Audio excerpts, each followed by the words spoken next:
Hi everyone, welcome back to our Winter Creations unit. Today we're going to be learning some painting techniques. This is going to be perfect for my younger art students who are just learning how to paint. I'm going to be showing you how to hold your brush and how to use certain techniques depending on what you want to paint. But before we start, I want to read this book to you by James Dean called Pete the Cat's Snow Days. And in the book, you're going to find several examples of things that you would like to add into your winter scene that you're going to paint. So let's get started with the story.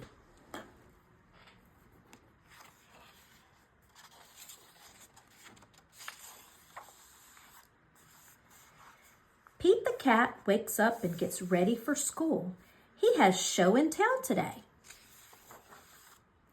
There is no school today, said Pete's mom. It's a snow day. Hooray, yells Pete.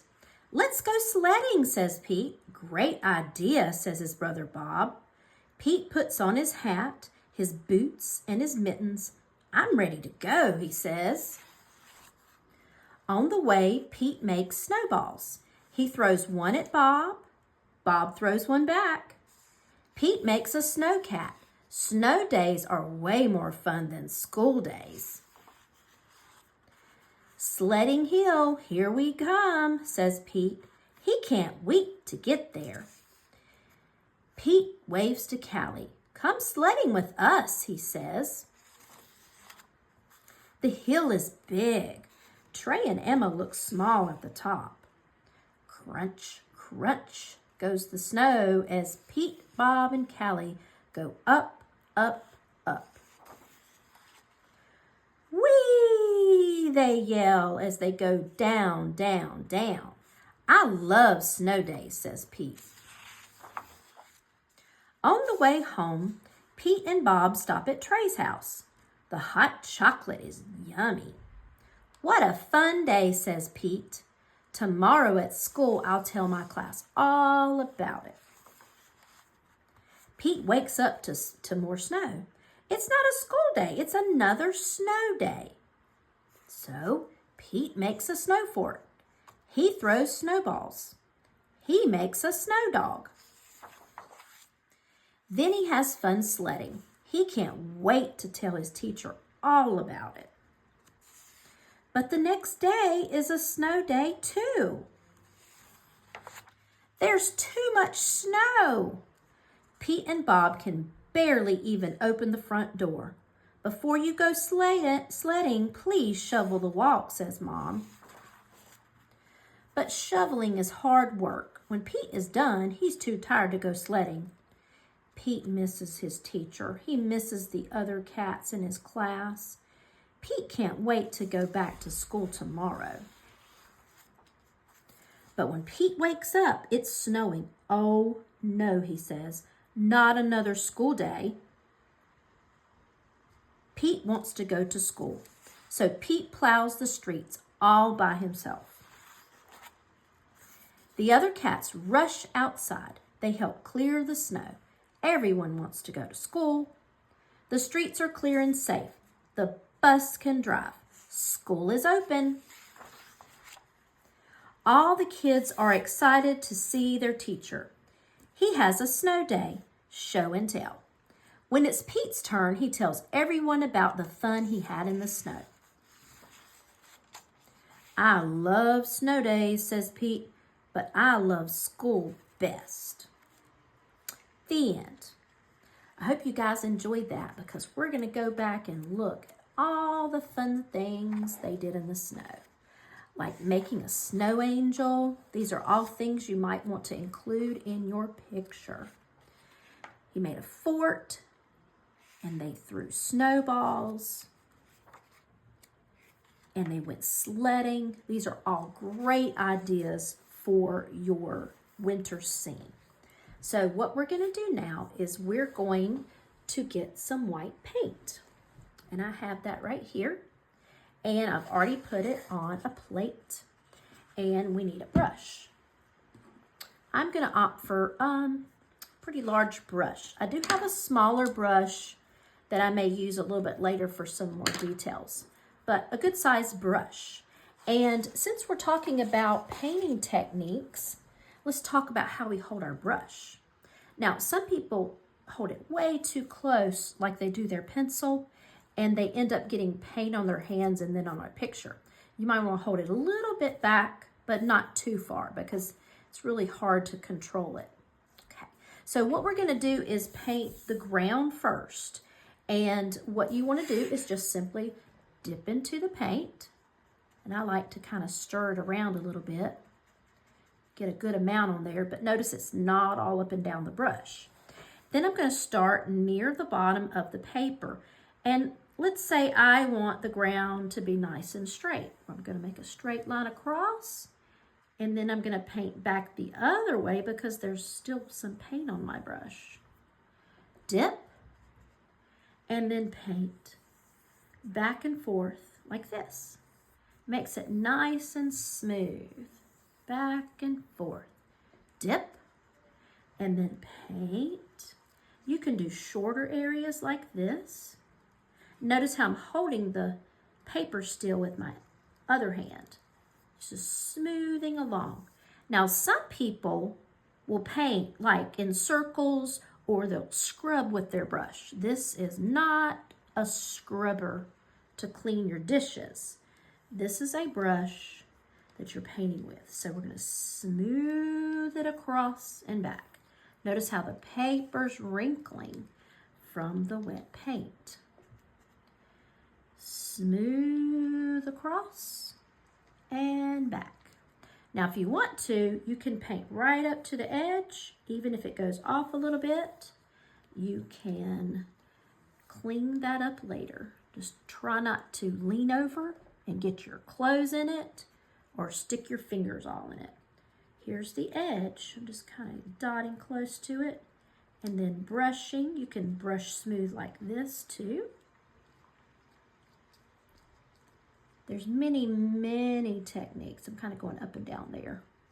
There. That's if you want a nice, even, smooth ground. But you don't have to do that. You can have yours. Let's say you want that nice hill he was talking about. Let's make a hill. So I'm going to start up here, and I'm going to take my brush and just go down like he was on the sled. Whoa, that was fun. Let's start again. I flip my brush over. I can go back up the hill and down the hill. See how smooth that looks? Dip, touch it on the side, and then back up. Now you could take your brush and just kind of brush down to give you a nice edge, and then you can continue up and down, down and up, making a nice smooth hill. There we go. And brush back across. Make it nice and even. Up, down, up, down. Oh, that's going to be a nice hill for them to sled on. Now, I could make another smaller hill. Let's go up and down, up and down, back and forth. I have to hold it still. Back and forth, smooth. That's a good technique. All right, so maybe I'm happy with that. Of course, we need to add a snowman. So let's dip it in the paint. Notice I've got quite a bit on my brush. It's not all up and down. If it does get there, you can take a tissue or cloth and just try to clean that off some so you don't get it all over your fingers. I think a snowman would look nice sitting on that hill. So what I'm going to do is I'm going to make a circle. I'm going to hold my brush straight up and down. Notice it's not too close. Back it up a little, and I'm going to make a circle, a big circle around there. Dip it, and I'm going to go around and twirl. See, I'm doing the neat little technique of twirl, like I'm swirling with my brush. Looks like a donut. Swirl the inside. Looks like a spiral. Now, some people would want to go like this real fast, and what's going to happen is your brush is going to go poof, like that. And your snowman is not going to be smooth. He's going to look fuzzy. If your snowman looks fuzzy, here's what you can do. Dip it in the paint and then just smooth around the edges like you saw me do over here. There.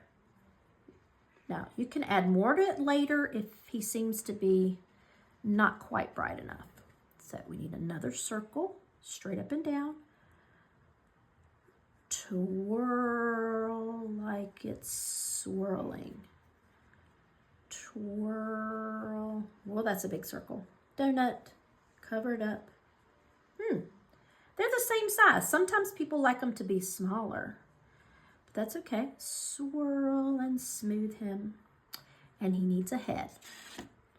So maybe a little smaller. Boy, this is a big snowman, isn't it? He's about to touch the sky. This is a ginormous snowman compared to their heel. So I might have to make their heel bigger. Let's do that. Whee! There we go. Hold the edge. The side. Whee! Whoops, my paper's moving. Dip it. Smooth. Up. Down. Up. Down. So just like with any kind of art, you can change it, just like we did with the colors. There. I love it. So that's our other technique. Our next technique is going to be to make the clouds because we want it to snow some more. Remember how it snowed every day? So I'm going to dip it. You can't see my paint. Dip it. We want to have a lot on the brush. Kind of moving it around a little bit. See, it's real heavy with paint. Then, instead of straight up and down technique, like we did making the circles, I'm going to hold it sideways and press down and up. Looks like a footprint. Down, up, down, press down, put it all together like this. Looks like footprints everywhere. Footprints. And then you want to just keep kind of overlapping them together. Even go on top of that one. And what's happening is I'm forming a shape that you can see through, like a cloud. Press down, up, down, like that. Oh, hold the paper. Looks kind of see-through-y. You can even flip your brush like that. There's more paint on that side. Press down, then up. Nice little fuzzy cloud. Notice I didn't move my hand. All right, let's load our brush again because I want more than one snow cloud. It's not just a cloud, it's a snow cloud. Now, my snowman got his head in the way. That's okay. I'm going to make one around him. Press down and up, down and up, down and up, down and up, down and up, down and up. This snow cloud is behind my snowman. So press down and up and up and down. Press, press, press, press, press, press, press. I'm going to kind of fade it into the snowman a little bit because when I draw his hat, not the snow, I'm going to use probably crayon or colored pencil. Draw it right on top of there. Now, I need a little bit of a cloud over here. So I flipped my brush and just pressing down and up. Now, if you have a smaller brush, it's gonna take more. There, I think I kind of like that. It's kind of fading. You want to keep them kind of in a group instead of all spread out, you know, like footprints across the sky. Okay, so our last technique for this class, this part 1, is we're gonna make some snowflakes. Now, I would switch to, I'm gonna put this one in the water, to my little brush.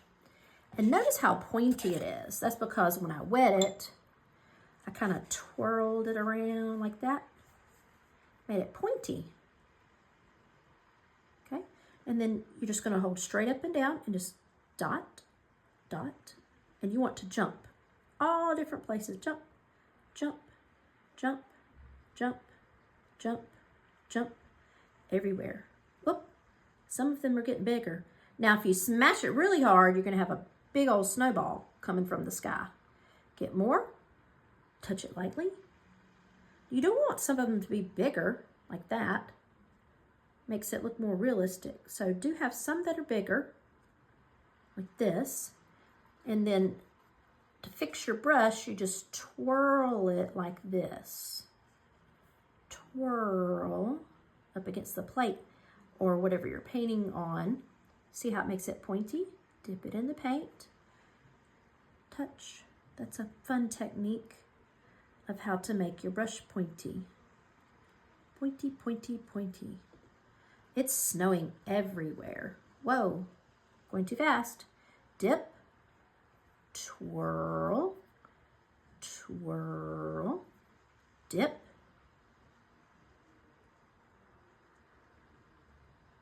Oh, gotta remember this side. Twirl it and dip. Snowflakes everywhere. Now, if you get too fast, sometimes we're going to end up with those snowflakes that look like snowballs. Let's not do that. Touch, touch, touch, touch, touch. Make sure it's coming up there from the clouds. Now you can put as much as you want, like a blizzard. Just be careful. Going a little fast. It's okay if some look a little faded. See, when it starts to run out, add some more. Twirl it, twirl it. I think I'm about done. Now, I need to let this dry before I can do part 2. Part 2, I'm going to decorate the snowman. Notice I didn't paint the arms. The arms are not made out of snow. They're made out of sticks. His hat's made out of black or red or whatever you want to do. The only thing that's made out of snow is the body. Now, after this dries a little bit, you may want to take more paint and make the snowman, see how it makes him look a little bit brighter?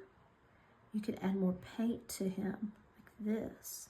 So you've heard of people adding a second coat or a second layer. See how that middle circle shows up better? You can do that over the whole picture if you want to. Okay, but tune in for part 2 of our winter scene, and we're going to do some drawing. So come back for part 2. See you later.